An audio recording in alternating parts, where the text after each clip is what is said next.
Menjawab pertanyaan menggantung tadi, Bu Elsa Sarif, bahwa kemudian Ibtu Rudiana ini diinformasikan oleh Dede mengarahkan yang bersangkutan untuk memberikan sebuah keterangan. Ia sebagai kaum yang tidak berpendidikan tinggi, merasa lemah, pada saat itu merasa takut kalau nggak ngikutin Ibtu Rudiana. Bagaimana merespon statement ini? Saya merasa itu tidak benar ya, dan bukan saya aja, dan itu sudah dibantah oleh klien kami.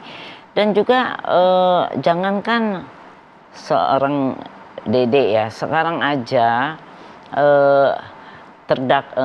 tersangka pada saat itu kan sudah didampingi lawyer, dan mereka pun sudah waktu diminta rekonstruksi aja udah membantah. Dan dari awal terjadinya pembunuhan itu kan sudah di-create seolah-olah kecelakaan. Sudah kecelakaan, ternyata tidak bukan kecelakaan, pembunuhan.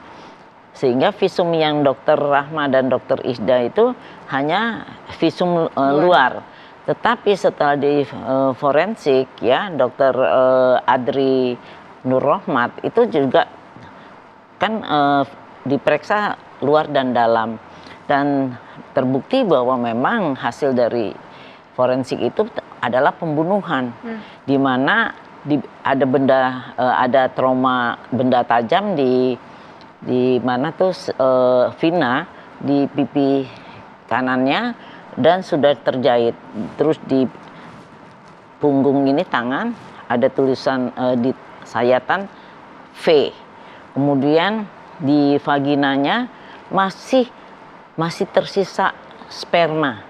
Dan visum yang terdahulu, yang waktu visum luar, itu dari vaginanya keluar darah encer yang bukan menstruasi, bukan abortus, tetapi benar-benar ada jaringan parut yang terluka. Dan kemudian dari hasil dari forensik, di situ jelas bahwa itu tekanan dari yang luar biasa, spermanya masih ada, pada sudah 9 hari ya meninggalnya, itu dimana itu hasil dari penekanan yang luar biasa yang tidak kuat diterima oleh vaginanya almarhumah. Oke, baik. Jadi udah sekarang kan mau di-create lagi seolah-olah kecelakaan. Ini luar biasa loh, kita bertanggung jawab dunia dan akhirat, saya sampaikan itu.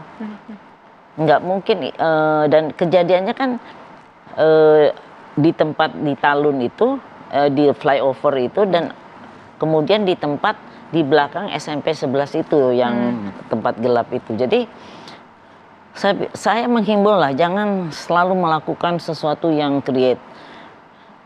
Apalagi kan upaya hukum ini sudah dilakukan dari kepolisian, dia udah melawan, mencabut BAP sudah bisa. Berarti kan kepolisian tidak menekan ataupun menghajar mereka. Buktinya dia berani mencabut kuasa, dia bisa menolak rekonstruksi, dan itu bebas. Tapi dan semua sudah diperiksa oleh majelis hakim. Tentunya majelis hakim profesional, jaksa juga profesional. Tingkat pertama tetap dihukum, dibanding tetap dihukum, kasasi dihukum. Sudah itu gerasi menyatakan mengakui kesalahan dan meminta ampun, tapi kan ditolak karena pembunuhan yang terlalu sadis. Orang itu dibunuhnya sangat sadis, jadi ditolak. Jadi sekarang saya bilang, masa hakim dari tingkat pertama, kedua, ketiga itu semuanya tidak teliti dan tidak profesional? Tapi hak mereka untuk PK, tapi jangan meng-create sesuatu yang mana bertentangan dengan hukum. Oke, usaha untuk bisa Dede mencabut, tapi jangan lupa, karena keterangan pertimbangan dari hakim adalah fakta yuridis, yaitu persoalan dari keterangan saksi, ahli, saksi mahkota, dan kemudian petunjuk, dan keterangan terdakwa itu dirangkum, itu diambil. Nah sekarang kalau dia cabut satu, emang berpengaruh? Tidak berpengaruh. Tapi Dede ini dianggap sebagai sebuah saksi utama begitu, yang memberikan titik cerah lah mengenai kasus ini 8 tahun yang lalu. Tetapi pada saat itu sekitar 2 atau 3 hari yang lalu saya di program Kabar Petang sempat berbincang dengan secara on air juga sempat berbincang dengan kuasa hukum dari Dede yang mengatakan bahwa sebelum persidangan Dede itu sebenarnya mendapatkan surat undangan untuk memberikan keterangan. Nah, pada saat sebelum persidangan dimulai katanya ia sempat menghubungi Ibtu Rudiana dan meminta pendapat apakah ia harus hadir atau tidak dalam persidangan tersebut. Dan menurut kuasa hukumnya Pak Asido pada saat itu bahwa si Dede diminta untuk nggak hadir ke persidangan. Apakah statement itu benar? Tidak benar. Tinggal pembuktian aja. Dan itu juga tidak ada gunanya dia mencabut itu juga. Selain dia dapat ancaman hukuman 242 ayat 2 yang memberatkan terdakwa yang ancaman 9 tahun. Tapi tidak akan berpengaruh dalam ini ya. Karena ini udah rangkaian, bukan apalagi saksi-saksi ada chart, saksi yang meringankan juga sudah dipertimbangkan dengan majelis hakim dan tidak mungkin Dede dihadirkan lagi karena dia sudah pernah dihadirkan di persidangan sebelumnya, walaupun tidak hadir ya, dibacakan maksud saya. Nah sekarang kalau dia mengatakan itu kan namanya lidah tidak bertulang, bisa aja ngomong seperti itu, tapi itu perlu pembuktian kan masih ada, bukan dia aja saksinya, masih ada Aep dan saksi-saksi yang lain yang mendukung keterangan yang ini bahwa ini terjadi pembunuhan. Nah sebagai contoh lah, dari kita lihat ada rekaman, nanti tolong diputarkan sebelumnya. Peggy mengatakan saya nggak kenal sebelum pra-peradilan, kan pernah diwawancara, ada rekamannya. Kemudian setelah dia bebas, oh iya saya kenal. Oke, baik. Coba kita lihat rekaman yang berikut ini pemirsa. Peggy sendiri ini mengenal Saka Tatal dan juga 7 terpidana lain nggak sih, Peggy? Oh ya tidak. Tidak mengenal sama sekali ya? Baik, kita ke Mbak Sugianti. Iya benar. Baik, Mbak Sugianti kalau misalnya Peggy ini dekat sekolahan dulu saya SMP. Siapa aja yang kamu kenal? Terutama yang Sudirman itu, Sudirman, si Eko, si Jaya, si Hadi, si Jaya. Menurut keyakinan kamu ya Peggy? Siap. Teman-teman kamu yang sekarang udah jadi terpidana itu bersalah apa? Kalau keyakinan pribadi saya, mereka sama sekali tidak bersalah karena saya mengenal mereka itu cukup baik, jadi mereka itu tidak mungkin melakukan perbuatan sekeji itu.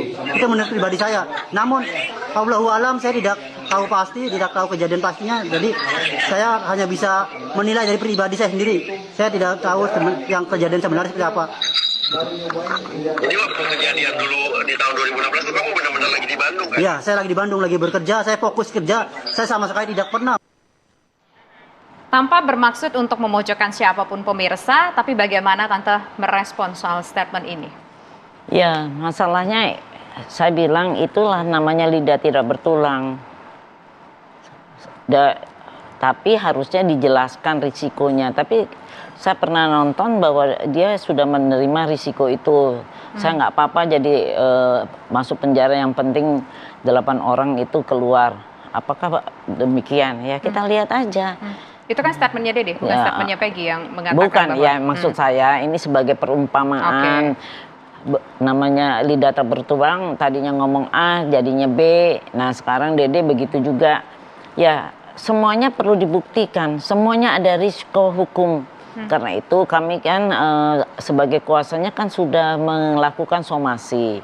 Dan hari ini sudah kami keputuskan untuk proses hukum. Gitu. Jadi sudah disomasi ya hari ini 3 orang? Disomasi kan dari hari Senin. Oh, dari hari Senin kemarin itu adalah Dede, Aep, dan Pak Dedi Mulyana.